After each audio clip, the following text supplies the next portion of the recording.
It should be no secret to anybody who's seen my videos that I love Monster Hunter. Monster Hunter is a series that, to my viewers, needs no introduction.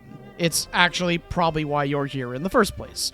Very rarely does such craftsmanship and creativity manifest itself in a franchise. I mean, this movie was so good it spawned an entire game series.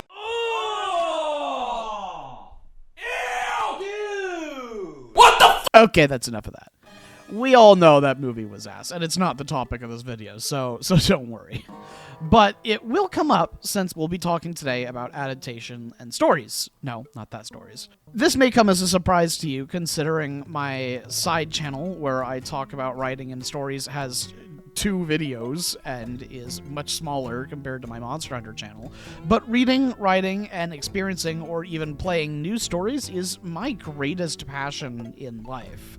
Monster Hunter is a close second, don't get me wrong, but stories are special to me. No, not that story, stop it. Combining my 2 passions and getting to experience a Monster Hunter TV show or book or manga sounds like a match made in heaven. Not only is it exactly aligned with my passions, but the Monster Hunter universe is such a rich one, full of lore and background detail, and even a bunch of mystery and stuff we don't know. There's a certain feeling and atmosphere that the Monster Hunter world carries that just seems like it's waiting for some great author to come in and make something really special. You know, as long as we keep military machine guns out of it. I'm not the first person to have this thought, and there are actually a ton of adaptations out there that aren't the live-action one. There's a 3D movie, there's 2 different manga series, there's an anime spin-off from Stories, which in itself is already a spin-off, making it spin-off squared, I guess. Hell, there's even a board game for Monster Hunter. I actually own it and painted the models myself. Take a look at the older videos on my channel for those. I'm pretty proud of them, honestly. Point being, they are out there, and they are not too difficult to find. There is a lot of variety in format for how you wish to digest Monster Hunter as a franchise. And as long as your selection of medium isn't live-action Hollywood blockbuster, you can't really go wrong. Yet, even if they are all better than that one movie, we do not speak his name. I find it extremely difficult to actually recommend any of these adaptations to my friends. I find that the adaptations out there that do exist either miss the mark, or that I am really not the target demographic for them, as is the case of the Stories anime. The outside world is one of freedom with no rules to tie us down, which means that we can eat as many donuts as we want whenever we want! Don't get me wrong, it's cool it exists and all, and I'm sure it's fine as a series, but it's pretty obvious that the target demographic is very young children who are tired of Dora the Explorer. They captured the target audience very well, considering the show went for 75 I'm sorry, what? They made 75 episodes of this? And yeah, I get that Monster Hunter is a series that is E for everyone or whatever, but if I had to hazard a guess, I would say that a majority of the fan base is actually between their teens and 30s, or at least the hardcore fans who go out of their way to get to the very end of the games and care about the world are probably in that age range. And there's nothing wrong with kids shows.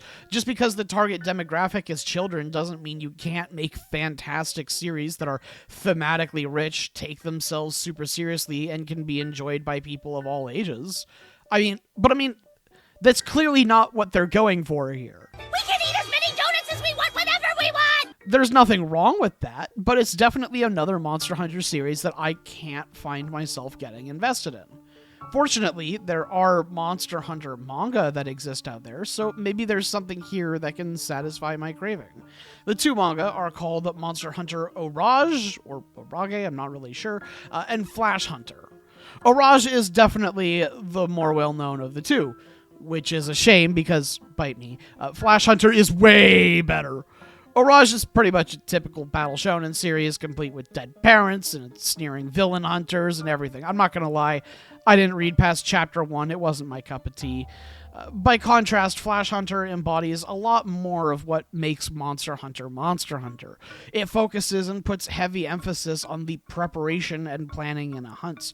It puts a focus on the culture of the Monster Hunter universe.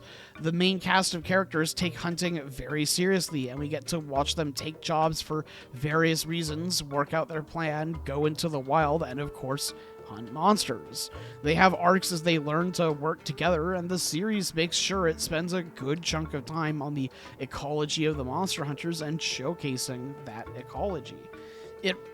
This is actually like easily the best actual official Monster Hunter adaptation out there, but something about it still doesn't, I don't know, feel like Monster Hunter.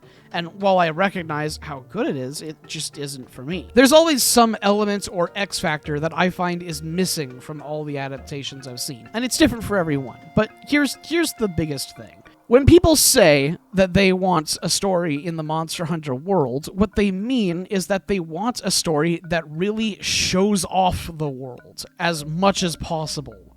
That exploring it should be the main feature of the series. You don't need dead parents or world-ending stakes. None of those matter. Having a story is always appreciated, as long as it's good, base rise. But it's not necessary, and nobody who plays Monster Hunter got into the series because of the story. In fact, the first several games didn't have one. You were just a guy in a village hunting. But people came to the series because they wanted to hunt monsters, and stayed because the world is fantastically realized. This is something Flash Hunter understands, and is why I think so highly of it. And while it does take hunting seriously and make the monsters feel monstrous, which is good, it lacks the adrenaline and thrill of the hunt that is experienced by both the player and the in-universe characters that engage in hunting. Yes, it is a life and death scenario, technically. But people in the universe who are hunters, for the most part, fucking love their job. There's something that fills you with adrenaline and joy and anticipation at the prospect of going over to that creature 50 times your size and stabbing the shit out of it until it falls over and dies so you can wear it as a festive hat. It's not just a tense experience, it's a fun one. It's the whole reason we play these games. Flash to me is missing that ever so slight sense that our main characters going out hunting are maybe manic maniacs, but that we're not actually quite sure, and it could just be in our heads and made up. Finding a series that focuses on the world and culture around monster hunting, has a story that complements said world and culture, and shows off the crazy speculative ecology that takes its monsters seriously and treats them as the otherworldly threats there are, and still keeps the thrill and joy that comes from hunting them, is kind of a massive ask in any story.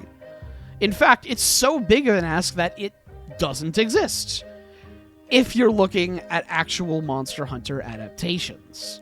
But there is a story that embodies all of these functions. A story that feels so incredibly Monster Hunter. A story that embodies everything that I and so many other people love about the series. A series that makes you wish you lived in the world and could lay eyes on the wonderful monsters and wildlife yourself. Makes you wish that you could take part in the culture. It's not Orage, and it's not Flash Hunter. In fact, it's not even Monster Hunter. That's right. The best adaptation of Monster Hunter is a completely unrelated manga series by the name of Drifting Dragons. Set in a world with early 20th century technology, Drifting Dragons follows a dragon hunting crew who travel the world from aboard the Quinzaza, an airship made for draking to make a living. We follow them as they hunt, butcher, process, and sell dragons in a process very similar to coastal whaling, but 10,000 feet in the air instead of on a shallow coastline.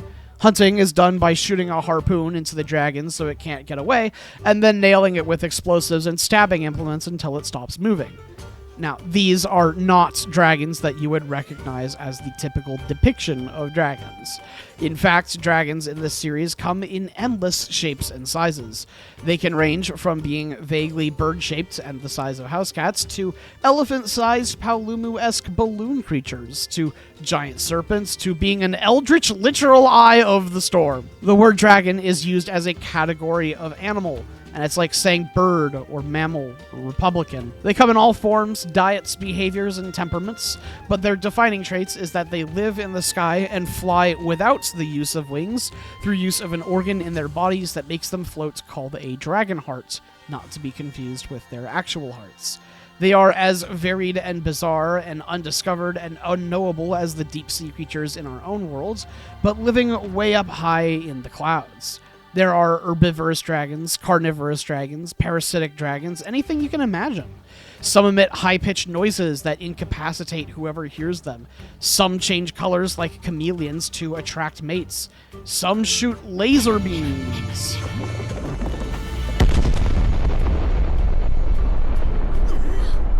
Some form schools and herds that fly through the sky from within thick, dark, liquid-filled membranes.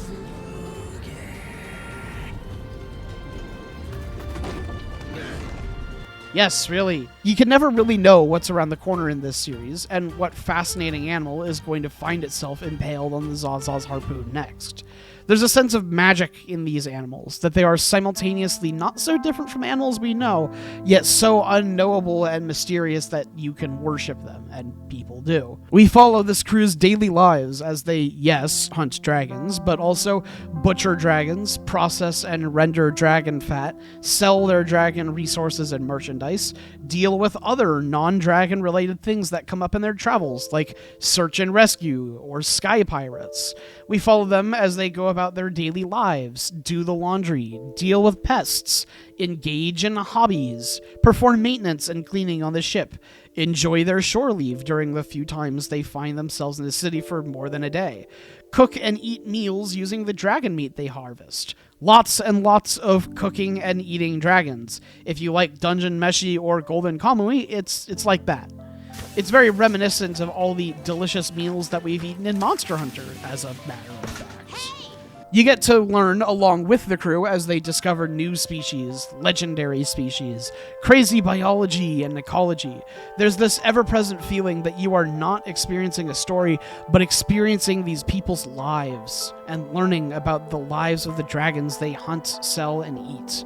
Some days are slow with nothing happening, and others move at a breakneck pace. Their equipment feels old, gritty, and rustic, but also well-oiled and maintained and responsive. The crew are not just happy-go-lucky protagonists. This is a journey and lives of hardy, greasy sailors, and it comes with everything that entails. The ship constantly smells of dragon oil, and there's no bath on board. They have superstitions about what to do and what not to do. They share legends and stories from other ships and sailors. They talk about plans to visit the Red Light District during shore leave, sometimes in front of or even with their female crewmates.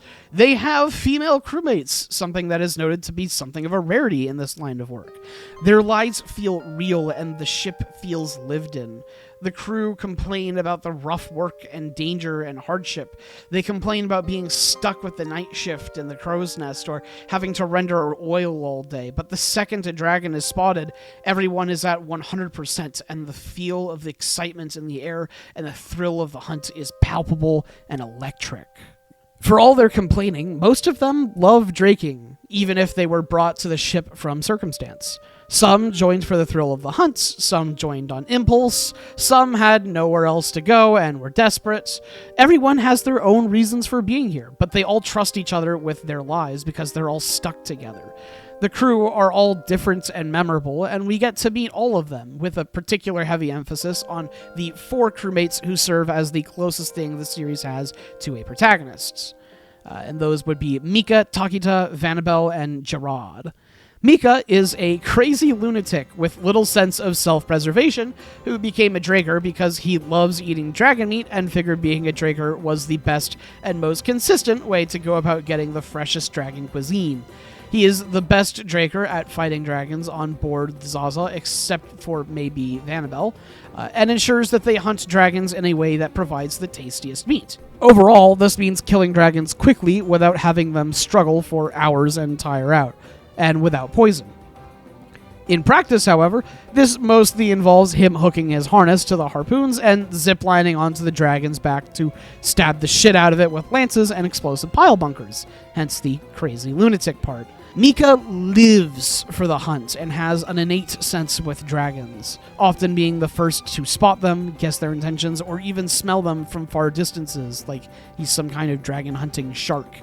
He is a wild card and makes for a lot of fun interactions with the rest of the crew, and especially with Takeda. Takeda is a greenhorn, a newbie who's been on the ship for a few months at the start of the series, working off a debt, and it's through her that we learn much about the mechanics of how draking and the draking industry works. She loves the hunt as much as the rest of the crew, but is a fair bit more sentimental, often being the first to offer prayers to hunted dragons as a way of honoring them, something that we are told is a common practice in the draking world. While Mika lives for the hunt, Takeda lives for the ship life and making connections with her fellow crewmates.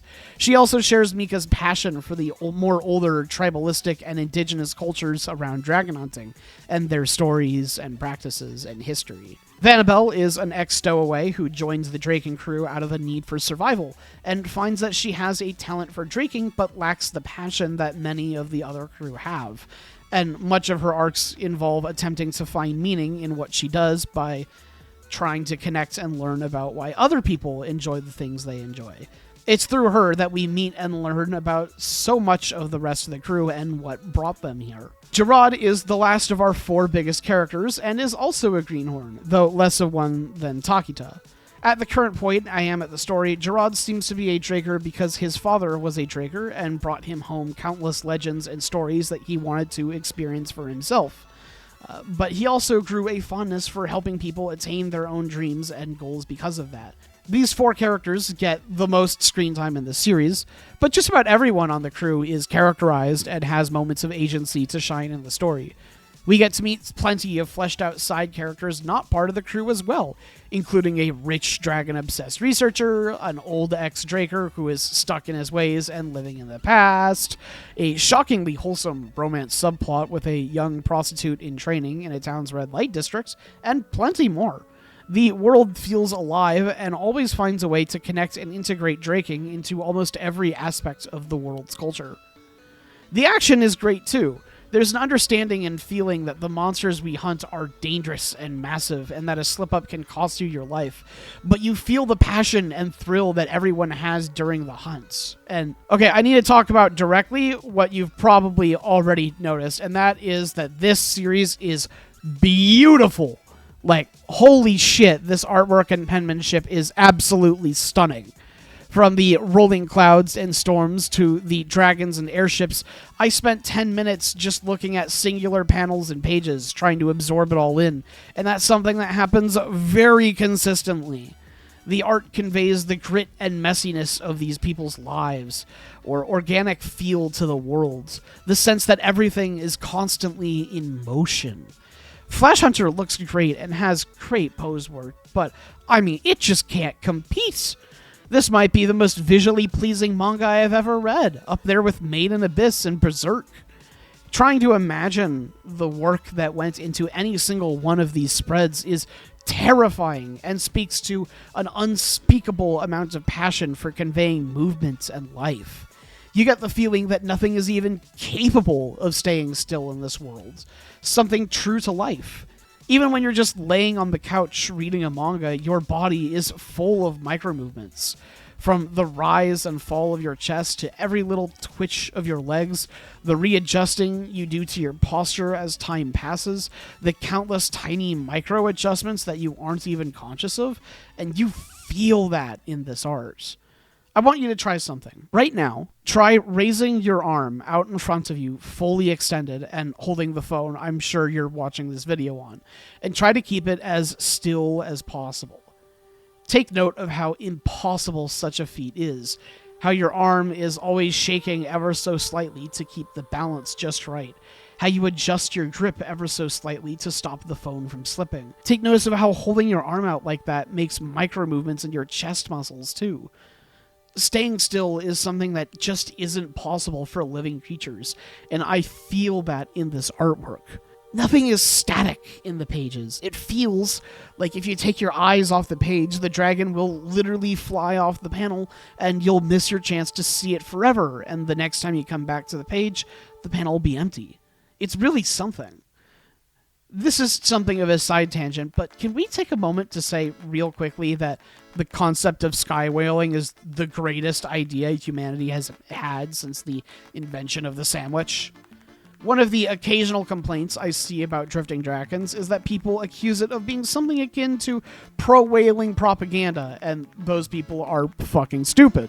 Just because whaling is unethical in our own world due to the heavy loss of whale population that resulted from it, A, doesn't mean that it always needs to be depicted as unethical in fiction, especially depending on the setting, and B, doesn't mean that it always was unethical, as there wasn't too much of a problem with whaling when we first started doing it, and it only became a huge issue after we did it too much. Saying any series that has any depiction of whaling in a positive light is pro-whaling IRL, I think is rather surface level and ignoring what stories can do and tell and how we tell them. It's a bit like saying One Piece is advocating for piracy. The story of One Piece uses piracy as a method and avenue to explore themes of breaking away from tyranny and oppression and expressing freedom. It doesn't totally drop the issue of piracy, and there are still pirates doing bad pirate things, but it's not the focus or point of the story. It takes place in a setting where piracy is more palatable because there are good pirates out there, as well as good reasons to become a pirate. But nobody is watching One Piece thinking that it is trying to tell them to go out and become pirates. There's a level of separation from real life. Similarly, Drifting Dragons takes place in a setting where draking is not inherently unethical due to the danger dragons can pose, even if it's not common, as well as a gargantuan dragon population across the world. But it still doesn't shy away from problems that come from industrial draking. But despite all that, the whaling itself is never the point of the series. It uses whaling as an avenue to explore the unknowable depths of the natural world and how we'll never understand everything about the world no matter how much we try, and why there's a beauty in that. I also think that despite the rather industrial early 1900s technology level setting, there is a respect and admiration for older indigenous and tribalistic cultures. The belief that the best way to thank and honor your catch is to use every single part of it you possibly can, ensuring nothing goes to waste. The various tidbits of culture involving things like making massive tapestries using hides of dragons that grow with every passing year.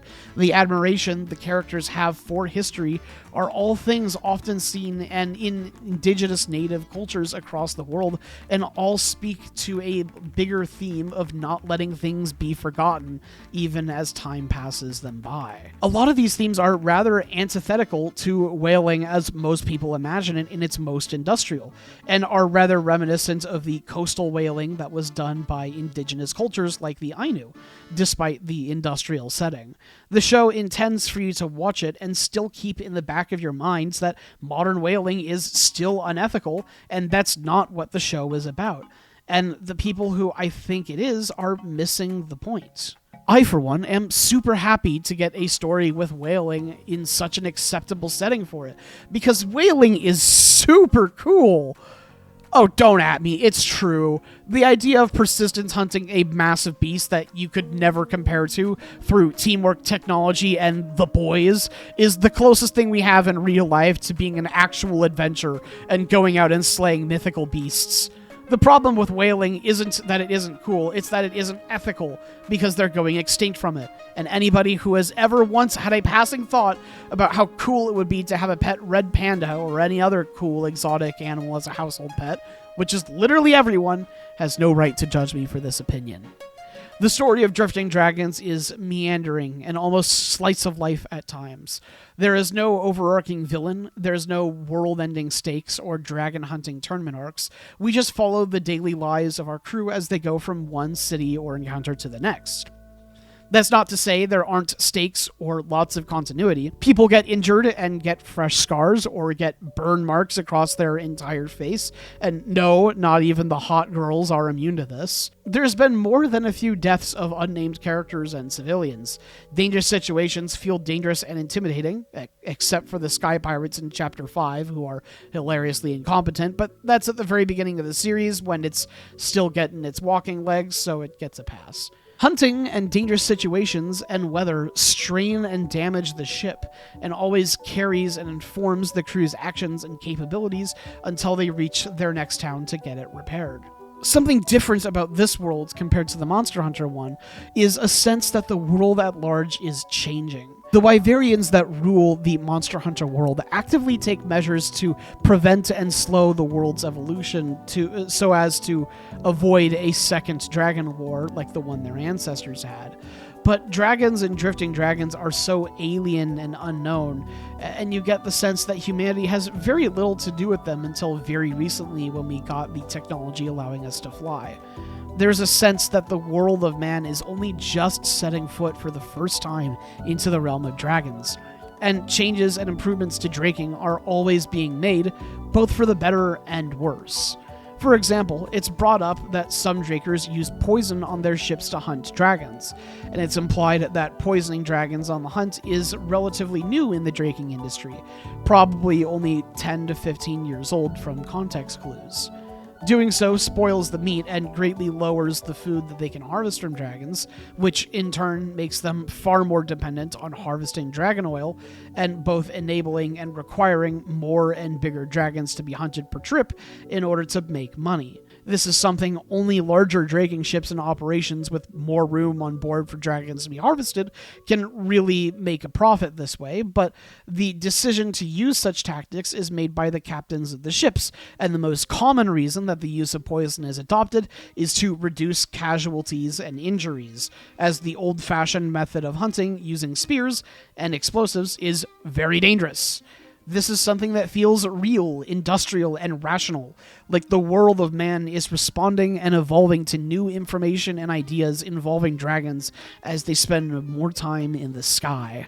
Hunting using poison is, of course, something that has been done for centuries and by indigenous tribes. It's a little less ethically thumbs up when you're hunting as a business, but for many drakers, they engage in the use of poison because it's how they live and survive. It's how they don't die and lower the chances of that happening. Our crew on the Queen Zaza doesn't engage in the use of poison and kill in more humane methods compared to other ships. But they don't do it for ethics. They do it because it's not feasible for them. Their ship is small, and their crew is small, and their best draker has a history of leaving ships that use poison specifically because it ruins the meat and he likes eating dragon. But never once do you hear them vocalize anything in regards to poison tactics being vile and unethical and inhumane, because they are sailors. It's their lives at stake every time they go out, and they get it. They understand that drakers do this because it makes hunting safer when you don't zipline onto a live flying dragon and stab the shit out of it, and this feels realistic. They aren't moral heroes of justice, they are sailors trying to get by in a very hostile environment. There are characters who call such tactics disgusting and underhanded, and those characters are people who aren't drakers. The story doesn't treat them as wrong or ignorant, just from another perspective from people who don't have direct skin in the game, similar to how most people who oppose animal farms and slaughterhouses don't depend on it for a livelihood. It's just accepted that this is part of the world, and that is such a great way to showcase a complicated issue subtly in the background and makes the world feel ever-changing and evolving. The series is nothing if not subtle, especially in its character writing.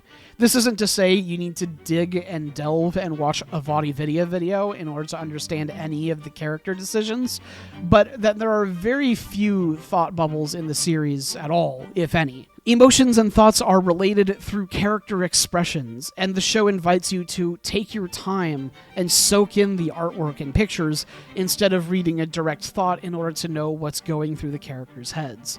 It leans more into the strong suit of this series, which is the artwork, and the fact that everything is conveyed just as well is astounding.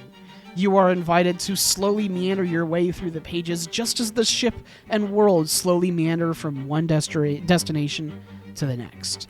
And by doing so, your experience will be enriched by the subtle, wordless character writing. Character thoughts and feelings are conveyed through character acting and motion and expression rather than directly through words. This series is a masterpiece, marred by a passable but kind of mediocre anime adaptation made by Netflix using some admittedly very decent CGI. Anime or no, however, make no mistake that the manga is how you want to best experience this beautiful series.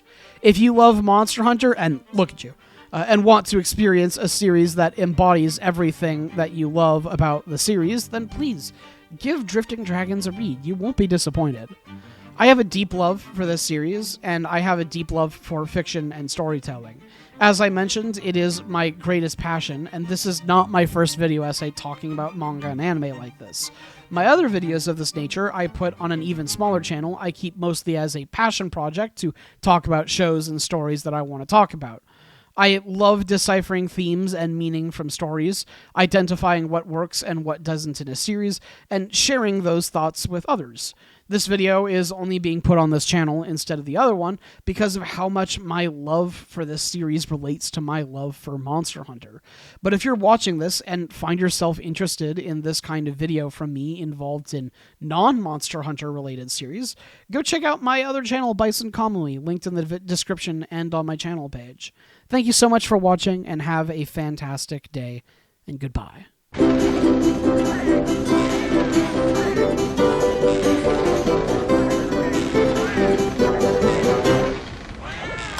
So tasty!